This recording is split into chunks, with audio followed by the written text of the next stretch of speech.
La palabra que el Señor nos regala es una palabra sumamente rica, abundante. Hoy, por ejemplo, tenemos en el Evangelio una cantidad de enseñanzas que vale la pena que ustedes no solamente la escuchen ahora, sino que vuelvan permanentemente sobre esa palabra para tratar de comprenderla mejor. Escuchémosla con atención. Del Santo Evangelio según San Lucas.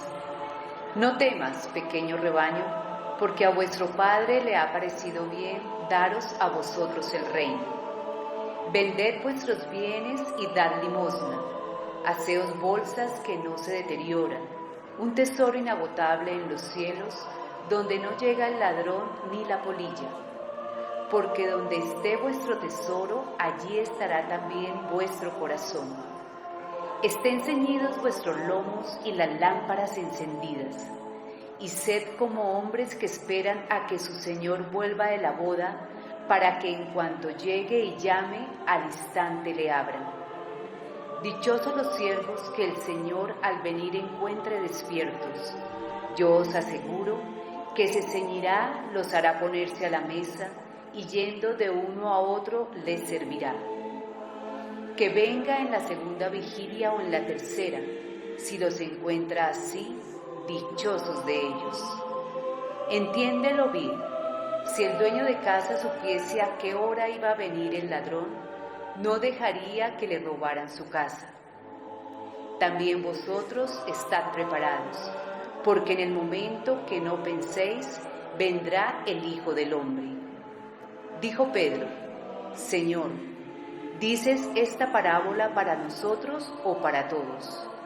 Respondió el Señor: ¿Quién es, pues, el administrador fiel y prudente, a quien el Señor pondrá al frente de su servidumbre, para darles a su tiempo su ración conveniente?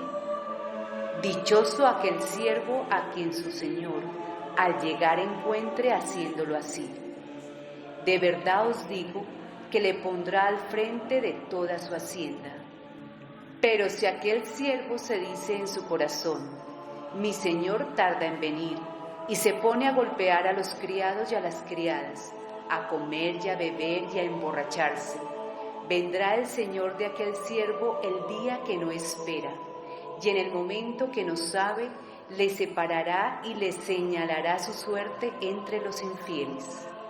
Aquel siervo que, conociendo la voluntad de su Señor, no ha preparado nada ni ha obrado conforme a su voluntad, recibirá muchos azotes. El que no la conoce y hace cosas dignas de azotes, recibirá pocos.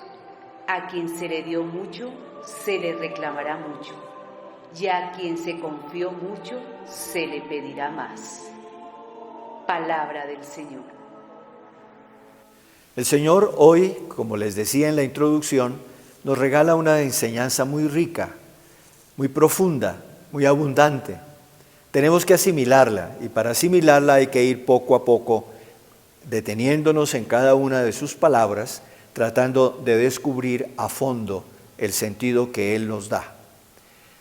Que en la primera parte de este texto que acabamos de escuchar, como continúa un poco la reflexión que hacíamos el domingo pasado, porque se trata también del problema del dinero, del manejo del dinero, de que el dinero no embote nuestro corazón, de que el dinero no nos dañe el corazón, sino que seamos capaces de mantener la distancia fundamental frente al dinero y frente a todas las realidades materiales.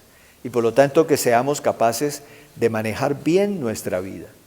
Y allí el Señor introduce una experiencia fundamental para el cristiano, que es la experiencia de estar atento, de estar vigilante, de no dejarnos embotar, de no dejarnos absolutamente envolver por las realidades, los acontecimientos, las cosas que suceden, sino que seamos capaces verdaderamente de mantener siempre una actitud vigilante. ¿Qué significa esto?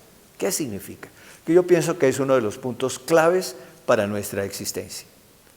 Significa el que nosotros somos capaces de mirar lo que sucede en nuestro interior y alrededor nuestro y de analizarlo, de comprenderlo a la luz de nuestra fe, a la luz de la presencia salvadora de Dios, a la luz de la palabra que el Señor nos da y que es la luz y la fuerza que necesitamos para poder seguir caminando. Esa palabra del Señor viene a darnos los elementos que necesitamos para que los acontecimientos sencillamente no nos atropellen, sino que seamos capaces siempre de mantener una actitud como discípulos misioneros del Señor Jesucristo. Es decir, una actitud de personas fuertes, de personas valientes, de personas que saben lo que sucede porque lo aceptan y lo transforman a la luz de su fe. Me explico. A veces, por ejemplo, sucede una enfermedad. De un momento a otro descubren un cáncer a una persona. De un momento a otro viene un derrame cerebral y la persona queda parapléjica. Todos esos acontecimientos pueden ser sencillamente vividos como una tragedia. Y entregarse al dolor y a la angustia y ser absolutamente vencidos por esas realidades. En cambio, alguien que es vigilante sabe que esos acontecimientos tienen un sentido más allá del simple hecho de ser una enfermedad o de ser una muerte o de ser una discapacidad. Hay algo más. De alguna manera el Señor nos está interpelando, de alguna manera el Señor nos está hablando, de alguna manera el Señor quiere que nosotros seamos capaces de enfrentar los acontecimientos de nuestra existencia con valor, con paciencia, con claridad, con fortaleza. Aún más, el Señor nos pide que esa vigilancia nos ayude a nosotros a ayudar a los demás a ver con claridad las circunstancias de la vida. Porque de alguna manera, al ser nosotros sus discípulos, somos también aquellos que tenemos la sabiduría que nos permite vivir nosotros, pero también ayudar a los demás a vivir, a descubrir el sentido de los acontecimientos y de la vida.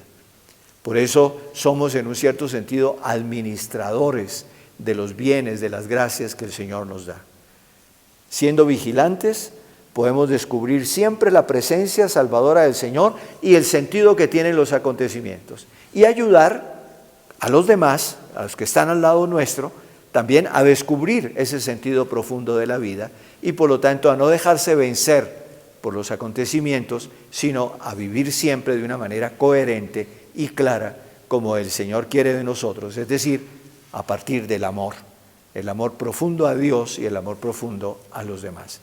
De esa manera, todo lo que nos sucede en la vida tiene sentido, vale la pena vivirlo, nos enriquece interiormente, nos capacita para ser más sabios, más fuertes, más valientes. Que el Señor nos permita comprender cómo la fe es una fuerza transformadora de nuestra existencia y cómo precisamente viviendo cada vez más intensamente nuestra fe, somos capaces de ir transformando nuestra vida y transformar el mundo en el que vivimos. La bendición de Dios Todopoderoso, Padre, Hijo y Espíritu Santo, descienda sobre ustedes y permanezca para siempre. Amén.